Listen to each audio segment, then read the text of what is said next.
Oi pessoal, tudo bem? Para quem não me conhece, meu nome é Marina Rubini, eu sou médica psiquiatra e neste vídeo eu vou falar um pouquinho da formação do apego. Eu vou considerar como elemento base e chave para nós aqui a teoria do psiquiatra britânico John Bowlby, da teoria do apego, em que ele fala basicamente como que se estabelece a relação emocional e afetiva entre o bebê e o cuidador principal. Bom, o que a gente sabe é que antes de o bebê nascer, geralmente aquela gravidez que foi desejada, né? Os pais ao longo daquele período gestacional ficam pensando no filho, formulando planos de futuro, pensando no quartinho, que roupas ele vai usar, pensando no parto, planejando as coisas. Também vão acompanhando as etapas gestacionais através do ultrassom, a mãe sente os primeiros chutes do bebê, pede para o pai colocar a mão, e tudo isso vai se dando muito naturalmente. Mas também, não só esse caso, né, também a gente vê outros casos de famílias que muitas vezes são famílias adotivas e que não tiveram essas experiências iniciais com o bebê, ou muitas vezes mães também que às vezes não tinham uma gravidez desejada, então passaram uma fase muito esquiva na gestação e até no parto. Então, só para colocar aqui já que essa experiência inicial de apego dos pais ela é importante, mas a experiência mais decisiva se dá ao longo do tempo, depois que o bebê nasce, certo? A formação do apego ela é tão importante para o bebê, que vai formar esse relacionamento com os pais, mas também dos pais em relação ao bebê. O apego é recíproco, é mútuo. Isso vai acontecendo com o tempo, através de relações sincrônicas e harmoniosas. Quando eu falo relações sincrônicas e harmoniosas, eu quero dizer que os pais sejam acessíveis, receptivos aos comandos que o bebê dá.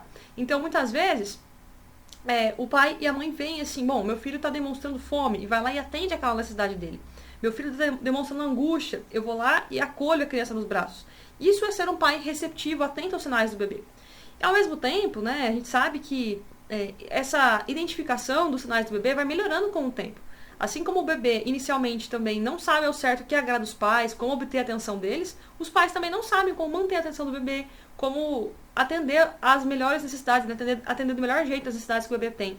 Então, é uma relação que é uma parceria de dança, que vai sendo aos poucos formulada e ao longo do tempo vai sendo formalizada. Então, a gente tem que ter tempo para isso, tá? Então, é normal que isso exija um período de adaptação. Bom, é importante colocar também que o apego, inicialmente, até as primeiras 6 semanas de vida, ele é uma fase associal. O bebê ainda não consegue reconhecer um cuidador primário, ele não tem, vamos dizer assim, uma figura de referência exatamente, né? É uma fase meio que tanto faz para o bebê. Ele está começando a entender o mundo, entender que ele saiu de um ambiente fechado e constrito, que era o útero, para agora viver fora disso. Então, tem uma fase associal. Já por volta das 6 semanas de vida, até mais ou menos 6, 7 meses, o bebê já começa a ter aquele apego indiscriminado. Ele começa a dar os pequenos sorrisos, ele já começa a interagir mais com o mundo, mas ainda não formalizou a figura de referência que ele tem. Então ainda é um apego indiscriminado, meio que para todo mundo. E por volta dos 6, 7 meses, isso se modifica. O bebê já demonstra apego a uma figura em específico, em geral que é a mãe, que passa mais tempo com ele. Pode ser o pai também, mas em geral é a mãe.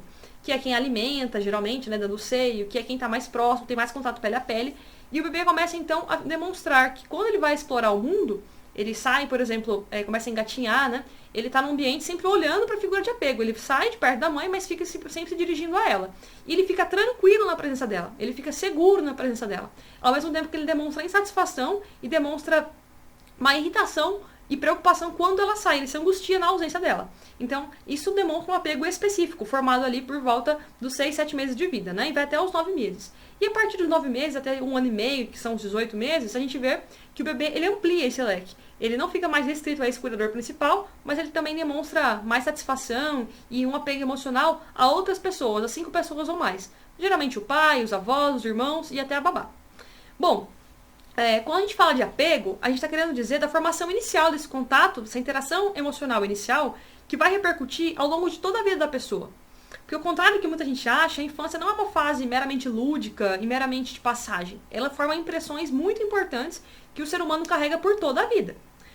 Tem até aquela frase de Aristóteles que diz, né? Um pequeno erro no princípio torna-se um grande erro no fim, na conclusão. E isso é verdade, assim. A gente vê que um pequeno erro na infância ele pode repercutir gravemente na vida adulta. Isso não é para dar uma noção superestimada da infância, mas sim para a gente poder valorizar o tanto quanto ela merece, tá? A gente sabe também que a infância, ela é aquela fase que as primeiras relações, elas são internalizadas como um modelo. O indivíduo, ele estabelece aquele modelo que ele tem de relação com o pai, com a mãe, com as pessoas, para depois seguir aqueles exemplos ao longo da vida. Então, a mãe, sobretudo, ela faz parte dessa formação do apego seguro do bebê. Se sentir protegido no colo da mãe, seguro, amado, valorizado, parte da vida de alguém. Se sentir parte da vida de alguém ajuda a pessoa a formar um afeto equilibrado em relação a si mesmo, uma noção equilibrada de si, um amor próprio ordenado, uma autoestima equilibrada. E isso vai dando espaço também para ela conseguir ter relações de sucesso com os pares, depois com outras pessoas de autoridade, então com os professores, né? Então essa figura, essa base de apego que é a mãe, ela é muito, muito importante para o futuro do bebê. Então, é importante que a mãe seja responsiva aos desejos, às necessidades do bebê, de modo a suprir e conseguir ser essa barreira de frear a ansiedade que ele pode sentir em relação ao mundo. A mãe vai passando para o bebê essa noção de que o mundo, apesar de ter suas dificuldades, ele não é um ambiente tão hostil, ele não é um ambiente tão incoerente, ele tem uma certa consistência. E a mãe vai passando essa tranquilidade, a mãe vai interpretando a realidade do mundo para os filhos, de modo a favorecer com que ele vá estabelecendo relações de exploração saudáveis com o mundo, né? Por outro lado, a gente sabe que nem sempre a mãe consegue ser essa base segura. Às vezes a mãe não passa essa segurança para o filho e vai então contribuir para a formação do apego inseguro. Gente, esse vídeo realmente é um compilado de informações básicas aqui sobre a teoria do apego. Eu posso desdobrar ao longo de outros vídeos, mas eu vou simplificar aqui para falar algumas coisas que a gente vê na psiquiatria mais à frente, né, no adulto. Alguns problemas que foram formados ainda na infância, geralmente. Que é aqueles indivíduos que têm um apego inseguro, né? Que são indivíduos muito desconfiados de si e do mundo. Por que isso acontece, né? A gente vê que a mãe, eu falo a mãe, gente, mas porque eu vou falar do pai também, que tem um papel super importante igualmente, mas a mãe hoje se trata porque eu tô falando de apego de cuidador principal, né? E geralmente é a mãe, é isso que se vê nas sociedades ocidentais. Bom, a mãe, ela quando demonstra pro filho que o mundo é tranquilo, o filho vai se desenvolvendo de maneira tranquila também, né? Isso vai acontecendo naturalmente. Por outro lado, se não há essa base segura, se torna uma base insegura. E aí o que a gente vê na prática, né? Quando há uma base insegura? A gente vê que o indivíduo ele vai crescendo com uma forte dependência emocional. Ele vai crescendo de modo que ele fica angustiado nas relações. Ele muitas vezes não se sente capaz de resolver os problemas sozinho. Ele sente uma sensação de fracasso nos pequenos desafios da vida. Ele vai nutrindo, internalizando uma certa noção de incapacidade, porque ele não desenvolveu as habilidades necessárias. De modo que ele vai procurando uma figura substitutiva à mãe. Né, vai passando essa vida toda procurando alguém que substitua a mãe na vida dele. Né? Então, assim, não é bom que a mãe prive o filho disso. Ela precisa ajudar o filho a se sentir seguro. Então, e como que a mãe torna essa base insegura? Né? Por uma ausência física da mãe, quando a mãe não está presente por motivo de morte, por motivo de ter ido embora, qualquer coisa nesse sentido. Então, quando não há a mãe, não há essa figura fisicamente, ou quando não há essa figura moralmente, a mãe está presente, mas ela não é uma figura, não é uma força moral na vida do filho. E aí pode ter esse apego inseguro. Outra coisa também é quando a mãe é muito angustiada, ela não consegue refrear a ansiedade do filho, ela não consegue absorver a ansiedade do filho, ela mostra para o filho que há uma certa hostilidade, que o mundo é algo inseguro sim, né? E também quando a mãe é super protetora, tá? Então essa super proteção, ela também é negativa. Então eu vou explicar isso por quê. Então a gente viu que quando o apego é inseguro, o filho vai acabando tendo a noção de que o mundo é algo hostil, ele vai ficando muito apegado, ele vai ficando muito dependente emocionalmente das pessoas, procurando uma figura substitutiva que possa ter esse papel de dominação na vida dele, e ele sendo sempre submisso porque se sente incapaz. Então uma autoestima deteriorada, uma noção de si muito deteriorada, muitas vezes se colocando em relações puramente porque se acha incapaz, então aceita muito, tem uma permissividade em relação a comportamentos destrutivos do outro, né? E também, algo que a gente vê quando a mãe é super protetora, a gente acaba vendo também que o filho ele vai tendo uma noção inflada de si. Ele vai nutrindo um certo narcisismo. Ele vai formando uma percepção aumentada de superioridade. Então ele vai estabelecendo relações com os outros sempre de superioridade, sempre de dominação. Ele não consegue ter aquela amizade tranquila, equilibrada. Ele vai se achando melhor que os outros. Né? Faltou a mãe, faltou aquela presença ali, e ele nutriu essa expectativa, muitas vezes a mãe sempre aplaudindo, a mãe sempre colocando ele como um troféu, que vai nutrindo o orgulho. Então a mãe faltou a base segura da mãe, é uma base insegura. A mãe aplaudindo tudo do filho, né?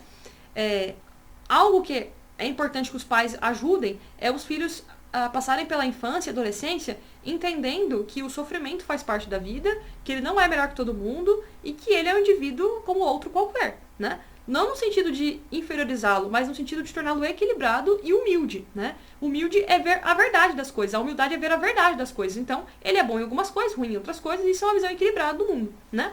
Porque a criança, quando nasce, ela é muito autocentrada. Ela é muito voltada para ver só ela, a família dela, os interesses dela. E a criança, à medida que vai vivendo, ela vai entendendo que tem um mundo, tem outras pessoas, ela vai se comparando na escola, ela vai conhecendo essas outras realidades. Os pais vão ajudando a entender, né, essa hierarquia, que o mundo ele tem outras pessoas, outras sociedades, outros valores, e a criança vai conseguindo passar por tudo isso. Então, se a mãe super protege, ela não faz com que o filho vivencie situações de sofrimento, ou ela tenta interromper o sofrimento do filho, ela vai tornando um filho fraco. Vai tornando um filho que acaba tendo um limiar muito baixo de frustração, porque ele não consegue fracassar, né? Toda vez que fracassa pra ele é terrível, porque ele foi acostumado a sempre ser aplaudido. Então, assim, passar por sofrimentos na vida é algo importante, os pais devem estimular tanto quanto possível isso aos filhos. Sofrer bem, sofrer com dignidade, né? Não por amor ao sofrimento, necessariamente, mas se isso até seria algo de altruísta, mas no primeiro momento que tenha sofrer bem, porque isso é digno, porque isso é valoroso. Não tem como te privar, meu filho, de todos os sofrimentos, mas eu posso te ensinar como vivê-los bem, né? Passar pela doença bem, com dignidade, passar por dificuldades escolares também, com essa visão positiva das coisas. Então, é isso, assim, tá?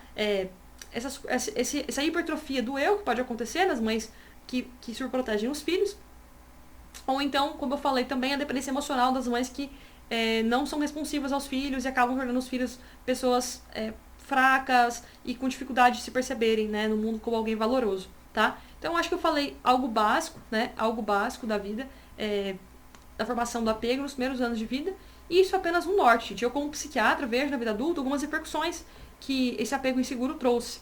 Então, eu estou pincelando isso para que a gente possa aprender e tentar ser responsivo aos nossos filhos, entender como eles funcionam, amá-los, não para ser comandados por eles, mas porque, principalmente quando eles são crianças, bebês, eles dão comandos indiretos, né, das necessidades que eles têm. E eles vão buscando essa atenção nossa, né? Então, os filhos não são os reis da casa, claro que não. Mas a gente pode ajudá-los a se desenvolver bem. A infância sendo organizada, porque a infância ela é um período decisivo na formação moral do indivíduo, tá bom? Então era basicamente esse o recado de hoje, tá? Eu espero que vocês gostem do vídeo e vocês coloquem nos comentários aqui se vocês têm interesse nesses assuntos e tudo mais, tá bom? Se também alguém tiver interesse em consultas médicas na psiquiatria, eu atendo por telemedicina e vou deixar o contato aqui na descrição do vídeo. Um abraço para todos e até breve.